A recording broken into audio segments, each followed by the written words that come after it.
बिस्मिल्लाहिर्रहमानिर्रहीम। अस्सलाम वालेकुम स्टूडेंट्स, कैसे हैं आप सब? उम्मीद है खैरियत से होंगे। जी, हमारा लेक्चर है मुतालिया पाकिस्तान का जमात दहम और हमारा चैप्टर का नेम है पाकिस्तान के खारजा ताल्लुकात और तदरीसी मकासद में हम हैं पॉइंट नंबर 2 पे। वो है पाकिस्तान के अपनी हमसाया ममालिक के साथ ताल्लुकात का जायज़ा। यानी कि आज हम ये पॉइंट करने के बाद इस काबिल हो जाएंगे कि पाकिस्तान के अपनी हमसाया ममालिक के साथ ताल्लुकात की वजाहत कर सकें, उसके बारे में बयान कर सकें। जी, पाकिस्तान की हमसाया ममालिक के साथ ताल्लुकात, सबसे पहले है पाक चीन ताल्लुकात, सेकंड है पाक भारत ताल्लुकात, पाक ईरान ताल्लुकात, पाक अफ़गानिस्तान ताल्लुकात। लास्ट लेक्चर में हमने पाक चीन ताल्लुकात कर लिया था। आज हम पाक भारत ताल्लुकात, पाक ईरान ताल्लुकात और पाक अफ़गान ताल्लुकात करेंगे। ठीक है, सबसे पहले है पाक भारत ताल्लुकात। पाक भारत ताल्लुकात बयान करने से पहले थोड़ा सा इन्फॉर्मेशन उसकी दूंगी। ये भारत का फ्लैग है, ये इनका कंट्री एम्बलम है, यानी कि कंट्री का निशान है। और पाकिस्तान और जो भारत है उसका कैपिटल जो सिटी है वो है न्यू दिल्ली और जो लार्जेस्ट सिटी है वो है मुंबई। ठीक है, ये जो पिक्चर आपके सामने है ये न्यू दिल्ली की है और ये जो पिक्चर है ये मुंबई की है। क्योंकि हम इस कंट्री के बारे में पढ़ रहे हैं, आपको पता होना चाहिए इसका फ्लैग कौन सा है, इसका कैपिटल सिटी कौन सा है, इनका लार्ज सिटी कौन सा है, ताकि कभी ये पिक्चर्स आपके सामने आएँ तो आपको पता हो ये पिक्चर्स कौन से सिटी की हैं, कौन से कंट्री की हैं। ठीक है जी, अब है पाक भारत ताल्लुकात। जो फर्स्ट पॉइंट है उसमें बताया गया है कि पाकिस्तान और भारत के दरमियान जो सबसे बड़ा मसला है वो मसला कश्मीर है और ये मसला हल तलब है लेकिन हल हो नहीं रहा। और ये ऐसा मसला है जो बरसगीर में हमारे दोनों ममालिक अलहदा तो हो गए, लेकिन बरतानिया ने ये एक ऐसा हमारे बीच नफ़रत की दीवार हाइल कर दी जो कभी ख़त्म नहीं हो सकती। इसके बैकग्राउंड तो आप लोगों ने 8th में भी कर लिया है, 9th में भी कर लिया है कि ये इलाका जो है यानी कि कश्मीर का वो भारत के पास आया कैसे है। वो इंतहाई गैर मुनसिफाना तरीके से आया है। गुरदासपुर का इलाका भारत को दिया गया, हालांकि वहाँ पर मोस्टली मुसलमान मौजूद थे, सिर्फ इसलिए दिया गया कि भारत की कश्मीर तक रसाई हो सके। अगर वो इलाका पाकिस्तान के पास रहता तो उन भारत की कश्मीर तक रसाई ही ना हो पाती। ठीक है, नंबर 2 इसमें बताया गया है 1960 में पाकिस्तान और भारत के दरमियान पानी के मसले के हल के लिए सिंध-ताश मुआहदा पर दस्तखत हुए। इसके बावजूद भारत खिलाफ वर्जी करता रहा। सिंध-ताश मुआहदे की एक पिक्चर भी है और इसमें दरियाई मसला हल किया गया था। इसका बैकग्राउंड भी आप 8th और 9th दोनों क्लासेस में कर चुके हैं कि पाकिस्तान के पास कौन कौन से दरिया आ गए थे और कौन कौन से इंडिया के पास आए थे। पाकिस्तान और भारतीय सरबराहों के दरमियान 1971 की जंग के बाद 1972 में शिमला मुआहदा भी हुआ। शिमला मुआहदा की पिक्चर ये आपके सामने है। इस मुआहदे की रोज़ से पाकिस्तान और भारत ने अपने इख्तिलाफात को मुज़ाकरात के ज़रिए हल करने का ऐलान किया। ठीक है जी, पाक भारत ताल्लुकात का हमारा पॉइंट नंबर 3, इसमें सार्क ममालिक के साथ हमारे ताल्लुकात बयान किए गए हैं। लेकिन इस पॉइंट में हम बताया गया है कि जब भी सार्क की कॉन्फ्रेंस हुई है वहाँ पर पाकिस्तान और भारत के सरबराहान जब वहाँ मिली हैं तो उन्होंने कोशिश की है कि हमारे दरमियान ताल्लुकात बेहतर हों, लेकिन ताल्लुकात बेहतर हो नहीं पाए। सबसे पहले से बताया गया है 1986 में जनूबी एशिया की इलाकाई ताउन की तंजीम सार्क का दूसरा सरबराही इजलास भारत में मुनक्किद हुआ था। वहाँ पर दोनों ममालिक दरमियान ताल्लुकात बेहतर करने की कोशिश की गई मगर नतीजा खातिर ख्वाह नहीं निकल सका। 1988 में इस्लामाबाद में चौथी सार्क कॉन्फ्रेंस हुई, वहाँ पर भी पाकिस्तान और भारत के दरमियान वज़रा के मिलने का मौका मिला, मुआहदे भी तय पाए मगर और उन्होंने मुआहदे में ये भी तय किया था कि कोई मुल्क दूसरे मुल्क के जोहरी मराकज़ पर हमला नहीं करेगा। लेकिन अभी तक पाकिस्तान और भारत के दरमियान कोई भी मुआहदा कामयाब नहीं हो सका। नंबर 4 1990 में पाकिस्तान और भारत ये ताल्लुकात में कुछ बेहतरी आई, बाहमी तजारत और लोगों की आमदोरफ्त भी बढ़ी। ये ताल्लुकात एक हद से आगे ना बढ़ सके क्योंकि भारत मसला कश्मीर को मुनसिफाना तौर पर हल नहीं कर पाता। कभी हालात बेहतर हो भी जाती हैं, लेकिन जैसे ही मसला कश्मीर सामने आता है दोनों ममालिक फिर एक दूसरे से पीछे हट जाते हैं। पाकिस्तान भी अपनी इस मुनसिफाना मौक़िफ़ पर कायम है कि मसला कश्मीर अक़वाम मुत्तहिदा की मंजूर की हुई करारदादों के मुताबिक हल किया जाए। मकसद या मतलब ये कि वहाँ पर इस्तिस्वाब राय करवाया जाए, वहाँ की अवाम की मर्ज़ी के मुताबिक वो जो मुल्क है, वो जो खित्ता है, वो उसके हवाले किया जाए जिसको वहाँ की अवाम चाहती है। ठीक है। 5th पॉइंट है 14 था 17 जुलाई 2001 में पाकिस्तान के सदर, उस टाइम सदर थे हमारे जनरल परवेज़ मुशर्रफ, और भारत की वज़ीर-ए-आज़म के दरमियान अपनी नौइयत की पहली आगरा कॉन्फ्रेंस हुई। इस कॉन्फ्रेंस में होने वाले 3 रोज़ा मुज़ाकरात बग़ैर हतमी फ़ैसला के ख़त्म हो गए। ठीक है। देखिए तमाम मुआहदे जितने भी हम बताते जाएंगे वो साथ ही बताते जाएंगे कि वो कामयाब नहीं हो सके क्योंकि मसला दरमियान में क्या है, मसला कश्मीर। नंबर 6, जनवरी 2004 में इस्लामाबाद में मुनक्किद होने वाली सार्क कॉन्फ्रेंस के दौरान सदर पाकिस्तान यानी कि परवेज़ मुशर्रफ की बात यहाँ हो रही है और भारतीय वज़ीर-ए-आज़म के दरमियान मुज़ाकरात हुए और कई समझौते तय पाए। 2013 में अक़वाम मुत्तहिदा की जनरल असम्बली के इजलास के मौका पर भी पाकिस्तान और भारत के वज़ीर आज़म, पाकिस्तान में उस टाइम सदर जो हमारे थे वो थे ममनून हुसैन थे, दरमियान मुलाकात हुई और मुज़ाकरात को जारी रखने का अदा भी किया गया, लेकिन इसमें कामयाबी नहीं हो सकी खातिर ख्वाह। जो लास्ट पॉइंट हमारा है वो है अब करतारपुर राहदारी मंसूबे से पाक भारत ताल्लुकात में बेहतरी की उम्मीद की जा सकती है, लेकिन मसला वही है कि जब तक हमारे दरमियान कश्मीर का मसला हल नहीं होगा तब तक हम एक दूसरे के साथ अच्छे ताल्लुकात कायम नहीं कर सकते। ठीक है। अब एक दफ़ा तमाम पॉइंट को दोबारा हम देख लें कि हमने किस तरह डिस्कस किया है तमाम पॉइंट्स को। फर्स्ट पॉइंट में हमने देखा है कि दोनों वाले दरमियान असल में मुश्किल क्या है, दरमियान में हाइल जो रुकावट है वो क्या है, वो है कश्मीर। सेकंड पॉइंट में बताया गया है 2 मुआहदों के बारे में, सिंतास मुआहदा और शिमला मुआहदा। ठीक है।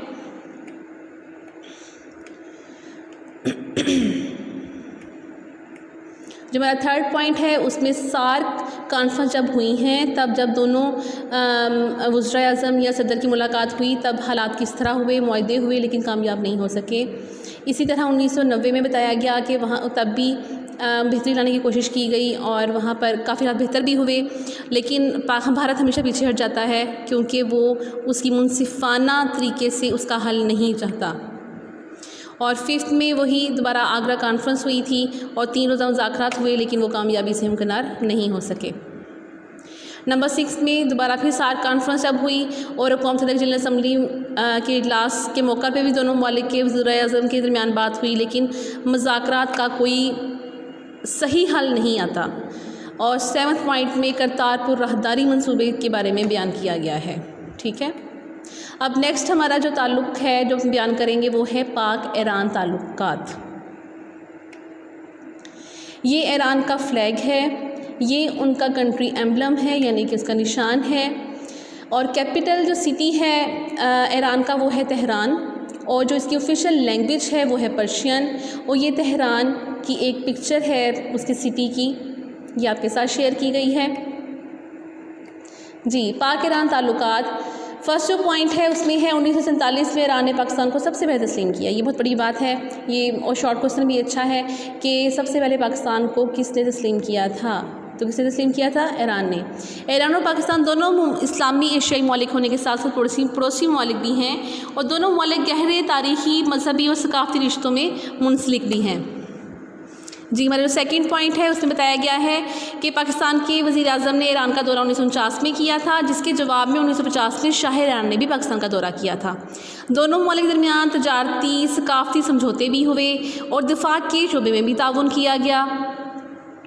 और इसमें ये बताया गया कि दोनों ममालिक के के साथ अच्छे ताल्लुकात हैं, दोनों को सोवियत यूनियन से ख़तरा भी है। इस वजह से दिफाई मुआहदे पर दस्तखत भी हुए जिससे मुआहदा बगदाद कहा जाता है। ठीक है। और थर्ड जो पॉइंट है उसमें बताया गया है कि ईरान ईरान ने हमेशा मसले कश्मीर में पाकिस्तान का साथ दिया है और पाकिस्तान के मौक़िफ़ को सराहा है। वो इस चीज़ के लिए पाकिस्तान को सराहते हैं कि उन्होंने हक़ खुद आज़ादियत को हमायत की है, यानी कि वो चाहते हैं कि वहाँ का जो मसला है वहाँ की अवाम के ख्वाहिश के मुताबिक हल किया जाए। जी, अब इसका फोर्थ पॉइंट है, जब भारत ने पाकिस्तान पर हमला किया, जंग हुई 1965-1971 में, तब ईरान ने पाकिस्तान की हर तरह से इमदाद की, सियासी, अखलाकी, इक़्तिसादी, फ़ौजी हर लिहाज से इमदाद की गई। और जब तक पाकिस्तान ने बांग्लादेश को तस्लीम नहीं किया, ईरान ने भी इसे तस्लीम नहीं किया। जो फिफ्थ पॉइंट है उसमें शाह ईरान, सदर तुर्की और सदर पाकिस्तान की आला सतही मीटिंग 1964 में हुई और मुआहदा इस्तांबुल पर दस्तखत किए गए। मुआहदा इस्तांबुल कब किया गया था? 1964 में। इसमें कौन कौन शामिल था? इसमें कौन से मौलिक शामिल थे? ईरान, तुर्की और पाकिस्तान शामिल थे। ठीक है, ये शॉर्ट क्वेश्चन बन जाएगा। ये मुआहदा तीनों मामलों को एक दूसरे के करीब ले आया था और मुआहदा के नतीजा में RCD, यानी कि RCD का क्या इसका अब्रीविएशन होगा? Regional cooperation development. ठीक है, R से रीजनल, C से कोऑपरेशन और D से डेवलपमेंट, इलाकाई ताउन बराए तरक्की का संगी बुनियाद रखा गया। ईरान, पाकिस्तान, तुर्की ने बहुत से मुश्तरका मंसूबे मुकम्मल किए। अब इस तंजीम को इक़्तिसादी ताउन की तंजीम यानी कि ECO का नाम दिया जाता है। E mean economic, C cooperation and O organisation. Economic cooperation organisation कहा जाता है, जिसके मेंबरान की तादाद अब 10 हो चुकी है। ठीक है, नंबर 6 है, पाकिस्तान ने 1979 में इस्लामी इनकलाब के बाद ईरान की नई हुकूमत को तस्लीम किया और हर शोबे में ताउन की मज़ीद वुसअत दी। अब इसमें बताया गया है इस्लामी इनकलाब ईरान में आया था और ये अपनी नौइयत का बहुत मुख्तलिफ इनकलाब था। उसके बारे में थोड़ी सी आपको तफसील बताऊँगी, उसकी इन्फॉर्मेशन आपके पास होनी ज़रूरी है। वो ये है, अब टॉपिक सिर्फ हमारा इस्लामी इनकलाब है, इसमें हमने इस टॉपिक पे उसका जिक्र नहीं करना, लेकिन आपको इन्फॉर्मेशन के लिए बता रही हूँ कि वो क्या है। उस टाइम पर शाह ईरान थे और वो पहलवी ख़ानदान से थे। उनका नाम था मोहम्मद रज़ा शाह पहलवी। ठीक है, और ये अमेरिका का ख़ास बंदा था, यानी कि इसको एशिया में अमेरिका का गवर्नर भी कहा जाता है। और ईरान ने वो तमाम असलाहात जो अमेरिका कहता था अपने मुल्क में उसे लागू करता था। जैसे एग्ज़ाम्पल मैं देती हूँ कि शाह ईरान ने ईरान में पर्दा को मना कर दिया था। अगर कोई औरत पर्दा करके बाहर निकलती थी तो वहाँ की पुलिस उसका पर्दा उतार देती थी। कॉलेज और यूनिवर्सिटी में स्कर्ट पहनना लाजमी था गर्ल्स के लिए, और शराब खाने भी कॉलेजेस और यूनिवर्सिटीज़ में मौजूद थे, और जुए को कानूनी हैसियत हासिल थी। और उस टाइम पर ईरान में एक शख्स मौजूद थे, इमाम खुमैनी, जो शाह ईरान के ख़िलाफ़ थे और लोगों में बहुत मकबूल थे, और इनकलाब के जो उसके नारे थे और तमाम जो अवाम थी उसकी हामी थे। और उसकी बढ़ती हुई मकबूलियत को देखते हुए और लोग जिस तरह उसकी बात पर अमल करते थे, 1963 में उसे मुल्क बदर कर दिया गया था। मुल्क बदर करने के बावजूद उसने वाइट रेवोल्यूशन पेश की थी, लेकिन उस रेवोल्यूशन को अपोजिशन और अवाम दोनों ने रद्द कर दिया था, रिजेक्ट कर दिया था। और वो 2 साल तक तुर्की में रहे थे, लेकिन उनकी मकबूलियत तुर्की में भी इतनी हो गई थी कि वहाँ की गवर्नमेंट को उससे ख़तरा महसूस होने लगा था, तो उन्होंने भी उसे मुल्क बदर कर दिया था। उसके बाद वो इराक़ के एक शहर है नजफ़, वहाँ पर जाकर उन्होंने क़याम किया था, लेकिन उन्होंने भी उसे मुल्क बदर कर दिया। वो कुवैत जाना चाहा, लेकिन कुवैत की हुकूमत ने उसको नहीं रहने दिया क्योंकि इराक़ ने उन्हें मना कर दिया था। वो पेरिस में जाकर रहे थे, लेकिन वो ईरान में होने वाले हर मसले से वहाँ के शाह ईरान से ज़्यादा बाखबर रहते थे और उनकी तकारीर को, उनकी बातों को रिकॉर्ड करके वहाँ की आवाम को सुनाया जाता था। और इस तरह वो तहरीकें कम होने की बजाय और ज़्यादा जो है वो मजबूत होती गईं और लोग शाह ईरान के और ज़्यादा ख़िलाफ़ होना शुरू हो गए, और ये तहरीकें इतनी ज़्यादा मजबूत हो गई, इतनी पावरफुल हो गई कि शाह ईरान ख़ुद ही वहाँ से भाग निकला। इस तरह 16 साल की मुसलसल मेहनत के बाद इमाम खुमैनी कामयाब हुआ और अमेरिका और ईरान में 1979 में इस्लामी इनकलाब आया, और जिस तरह हमारा इस्लाम हमें हुक्म देता है ज़िंदगी गुजारने का, इस तरह वहाँ पर निज़ाम नाफिज किया गया। ठीक है, अब है हमारा 7वां पॉइंट, और वो है 2000 में सदर पाकिस्तान ने ईरान का दौरा किया और मुख्तलिफ शोबों में ताउन को मज़ीद फ़रोग़ देने के लिए ज़रूरी इक़दाम उठाने का अदा किया। 2013 में सदर पाकिस्तान ने ईरान का दौरा किया। इस दौरे में ईरान ने पाकिस्तान के ज़रिए भारत तक गैस पाइपलाइन के मंसूबे का जायज़ा भी लिया। नंबर 8, 2019 में वज़ीर-ए-आज़म पाकिस्तान ने ईरान का दौरा किया। इस दौरे में वज़ीर-ए-आज़म पाकिस्तान और ईरानी सदर के दरमियान मुलाकात में सरहदों पर सिक्योरिटी के लिए मुश्तरका फ़ौज बनाने, दहशतगर्दी के मसले से निपटने, तजारती ताल्लुकात को मज़ीद फ़रोग़ देने और गैस पाइपलाइन मंसूबे के लिए इक़दाम करने पर इत्तफ़ाक़ किया गया। इस मंसूबे की तकमील से पाकिस्तान का तवानाई का मसला काफ़ी हद तक हल हो सकता है। ठीक है, इंशाल्लाह आपको ये पॉइंट समझ आ गया होगा। अब हम नेक्स्ट पॉइंट यानी कि पाक अफ़गानिस्तान ताल्लुकात की तरफ आते हैं।